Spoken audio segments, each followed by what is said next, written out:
Hello, I'm Chris Pine. Welcome to my workshop. Every once in a while I see a plan in a magazine, in this case Woodsmith Magazine, the most recent issue, and it just looks like it's a lot of fun to make. The plan that I'm referring to is a quick little plan, but I just really like it, and it's this plan right here. It's a little sander about 1 inch wide that you make with a scrap piece of wood, one of those handles you buy at the hardware store, and some wedges that will allow you to put sandpaper with the wedges onto it and use it as a hand sander. I have had times where this would have been a perfect thing to have, and I just used a scrap piece of wood and wrapped it around there. This would have been so nice with a handle and everything. So I'm kind of a sucker for a small tool project anyway. An example of that is this marking knife I made several years ago with a Cocobolo handle, and this is just an old, I think it was a large sized bandsaw blade that we used, and we tempered it and sharpened it, and it works really good. Anyhow, I would like to make that project today. Pretty simple, but as I show you the diagram out of the plan, the piece of wood is about 9 inches long, 1 inch wide, and 1 inch tall. And then later you put a handle on it that you can get from the hardware store, or if you just have an old handle for a cabinet, whatever, that would work. But you can see in the picture here they use one of those handles like for a screen door or an attic door, and that would work great because you actually put the screws in from the top versus a cabinet door. You'd have to drill screws from the bottom. So that's what we're going to go with. I bought a handle here from the Home Depot, and I have a scrap piece of oak. It's actually kind of an attractive piece of oak, but we're going to make it out of this. Let's get started. I've already ran this through the joiner.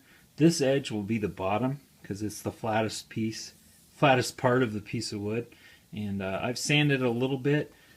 At this point I'd like to lay out the round over on each end, and I'm just going to use 1/4 for that. That seems about the right size, and I happen to have one in my pocket.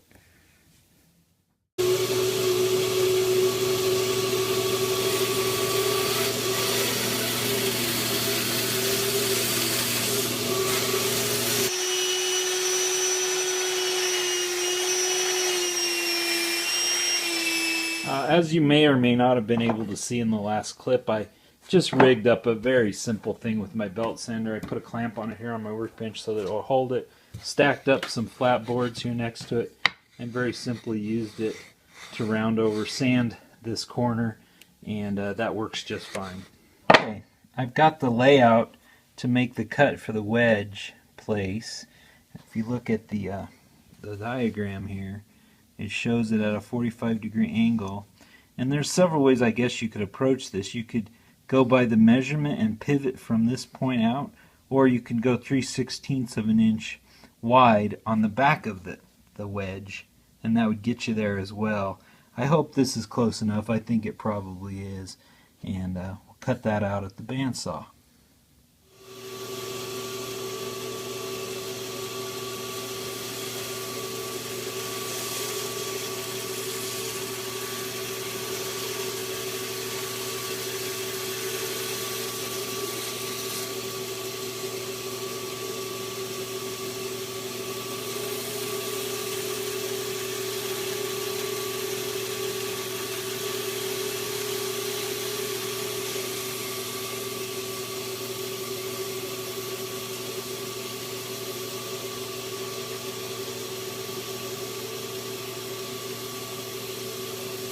You get the idea. We've got the location for the wedges cut out on the piece, and you're not going to believe this, but I looked through my scrap pile. I thought it'd be kind of fun to have a different kind of wood to make the wedges out of. Well, look what I found in my offcuts barrel.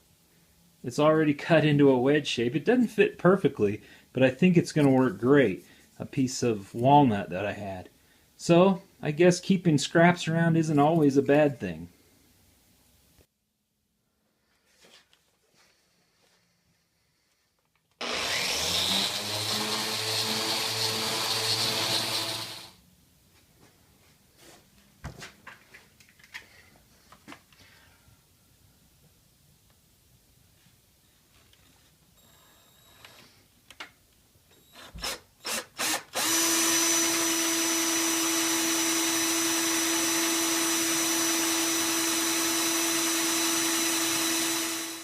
Okay, let's test fit this. Here's the assembled with the handle and the wedge places, and I got my 2 wedges there and my sandpaper. So very simply, put the sandpaper in like so.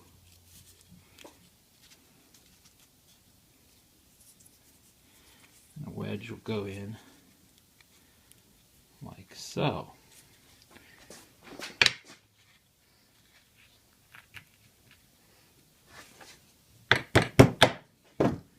Don't need to tap it very hard, just to get it seated in there. The friction from the sandpaper will hold it quite well.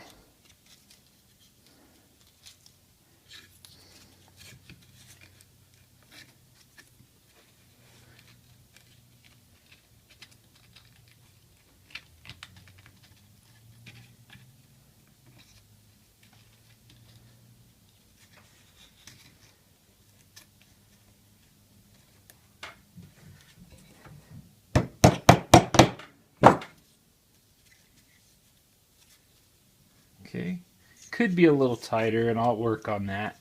I just need to get it tightened.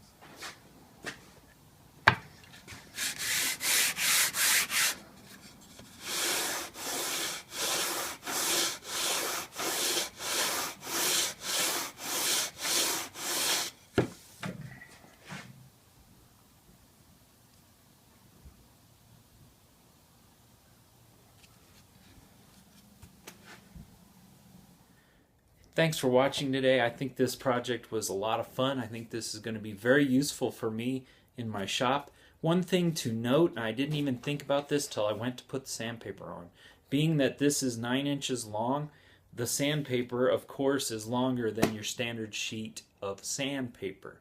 So keep that in mind. You could use, I suppose, if you had a sanding belt you weren't going to use, you could cut that and make that fit. I believe this project was intended for roll sandpaper that comes in 1-inch widths. A lot of times I know wood turners use that on a spool, and you could use that for this. But like I said, you just have to have sandpaper that's approximately 15 inches long. So keep that in mind. You may want to modify this. I know there's a lot of creativity out there. I was visualizing a piece of wood with its own handle up here, and wedges maybe in another place that would allow you to use a standard length of sandpaper. If you make one of them, be sure to make a video. We all love seeing what you're doing. I've loved sharing today with you. If you'd be so kind as to subscribe to my YouTube channel if you're not already, and maybe even like the video if you like it. I hope so. Until next time, I'm Chris Pine. Have a great day.